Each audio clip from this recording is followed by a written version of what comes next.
Hello and welcome to Hampden Park for a bite-sized Scotland HQ as we react to the draw for Euro 2024 qualifying.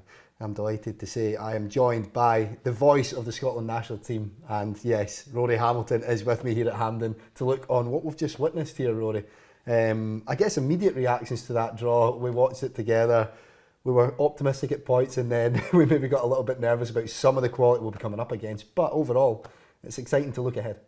Absolutely. I mean, I always think of this day as Christmas morning. Yeah, because this is where you find out where you're going for the the next year or 18 months, however long the campaign takes, and new places, different teams to start researching and how you're going to get there. This is the first time that I've been working on them. Usually it would be, well, I mean, the phone's still buzzing with all the mates that with the WhatsApp group they're working out all the travel. Exactly. I'll hopefully have that done for me. That'll be nice, so it's a bit of a different world, but it's still. Hopefully, I'll let you say. I hope so. Yeah. I guess the kind of immediate thing to start with is being in pot 2, and immediately meant that we were avoiding France, England, and we've got to this position that we're in through the hard work of Steve Clarke and his players, and as a result, we've got hopefully what should have been a favourable draw, but there are some tough teams in each pot. Let's look at Spain then. You touched on here at Hampden some brilliant memories the last time we played Spain here with that infamous PK on goal and the place going crazy. Spain, maybe not the team that they were back then though, but they're still a quality opposition. Oh yeah, absolutely. I mean, they'll be technically one of the most gifted teams. I still remember back to that night. I'd have been sitting over that side of the stadium, and it similar that PK on goal when we came back into the game.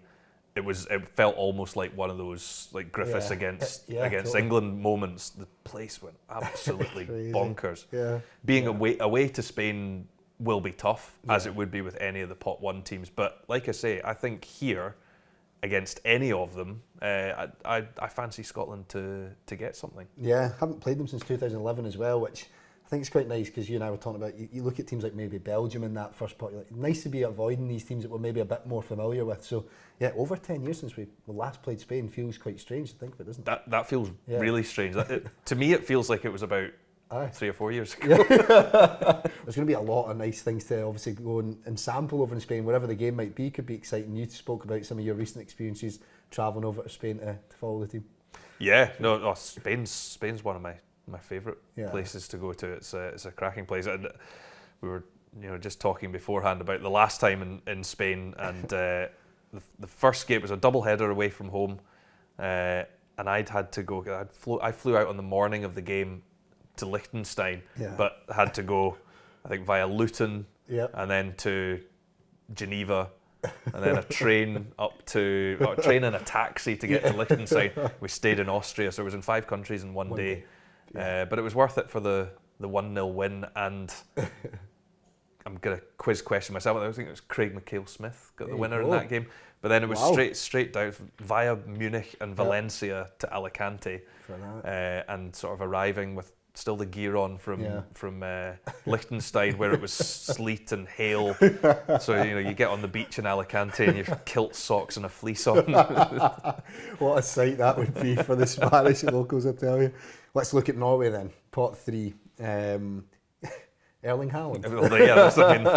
There's one word I knew you were going to mention. I get, obviously, I mean, if you talk about world football right now, there's arguably no player in better form than him. But one man doesn't always make a team, so you have to obviously consider that as well. But of all the teams in pot 3, maybe the hardest.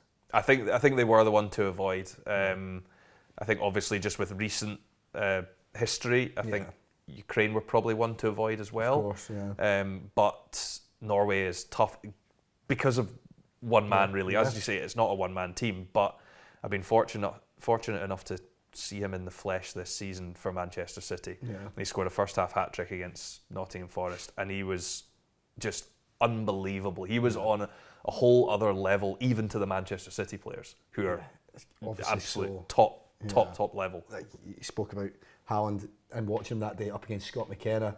Ryan Porteous was recently speaking about playing him in the under-21s, and when you saw what he did at that level, and he is only like 22, 23, so it wasn't that long ago he would have been at that level. But yeah, out with Haaland, you've got people like Odegaard, Elyounoussi, I'm sure Scottish football fans will be well aware of. But one thing that stood out for me was they've not been at a major tournament in a lot longer than we realised. Euro 2000, and prior to that, obviously, the World Cup in '98. But they all have that burning hunger to get back to the major tournament that obviously we'll have still. We want to get back again after Euro 2020, but arguably more so for Norway now. Yeah, well, and also, I mean, remember back to that game in '98 in France, and Craig Burley scored. I mean, so there's a bit of sort of feels like unfinished business with Norway, but that was a brilliant atmosphere. I remember between the two sets of supporters. I think there might have even been an award for the relationship between the fans was so strong.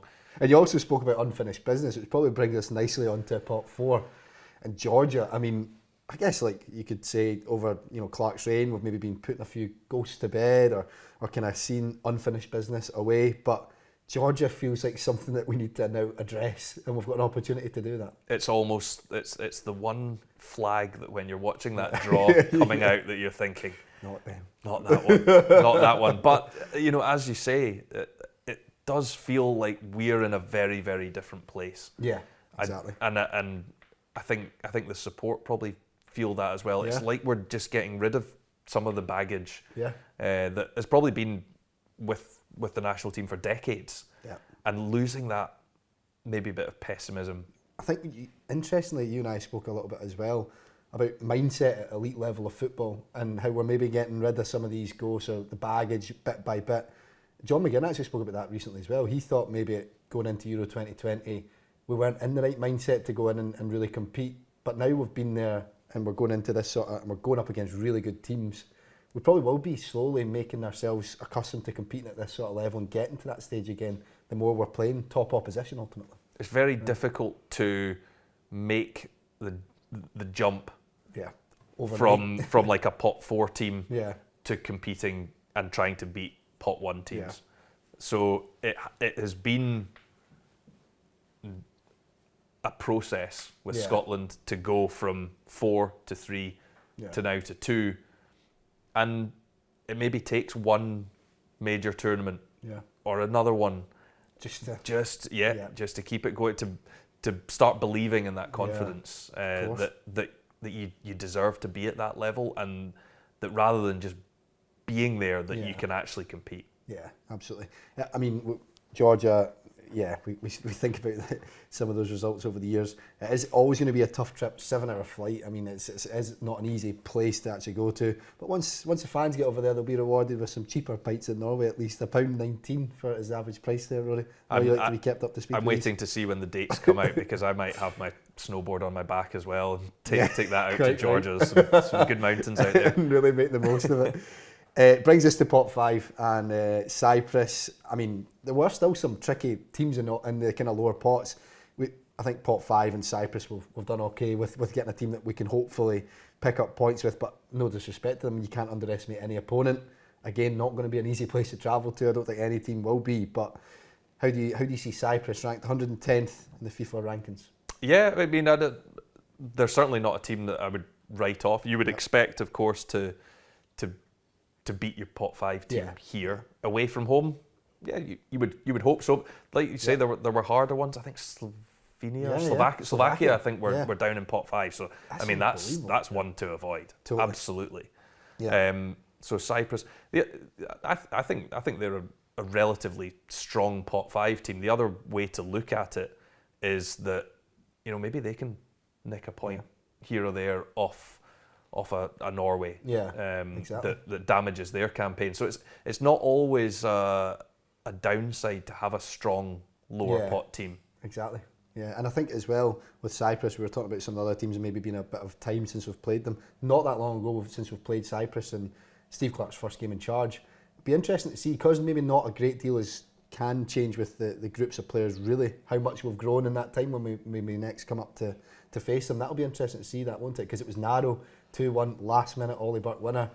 And results are the most important thing, but will our performances and can we make a more emphatic performance against a team like Cyprus when we next play them? Yeah, and we've changed so much from then. I know. We've even changed a lot from March totally. until now, and I think that's been really important is how this team has developed different ways of playing, be it with a back three, a back four. I think we're now a lot more flexible in what we can do, dependent on the opposition. These qualifying games will start from March of next year, but we also have a playoff, thanks to how we've performed under Clark and how the players have got these important results in the Nations League. And yeah, the playoff, we know how important it is, but we promised ourselves, Rory, that we wouldn't start by talking about a playoff, even though we do think it is quite a difficult group on paper. It's nice knowing we've got that backup, but I'm sure Steve Clark, if he was sitting here right now, would be saying they're not thinking about that. They're thinking about the group and trying to secure first and second. They get straight to Euro 2024, but we have that backup, which is always nice to have. Yeah, a nice bit of insurance. Hopefully we don't need it. We are the pot 2 team, so exactly. I think the onus is on us to go and make sure that we finish in the top 2. And if that means taking 4 points from the games against Norway and you beat them on the head-to-head, nick something against Spain, then I think we've got every chance to finish in those top 2. I'd be backing us for that. Exactly. Plenty to look forward to, and not just for the men, of course, either.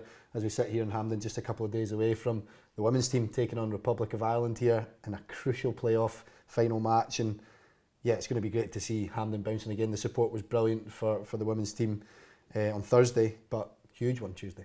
Yeah, I had 2 screens going on Thursday night with the women's game and with Hearts as well, playing against Fiorentina, and I quickly turned my focus to the Scotland women's game. It was so nervy towards the end, wasn't it? As well? Yeah, it was brilliant, and to see 10,000 fans inside Hampden, and hopefully they can get the same, if not more, on Tuesday night for just a huge game against the Republic of Ireland. It's going to be another brilliant night.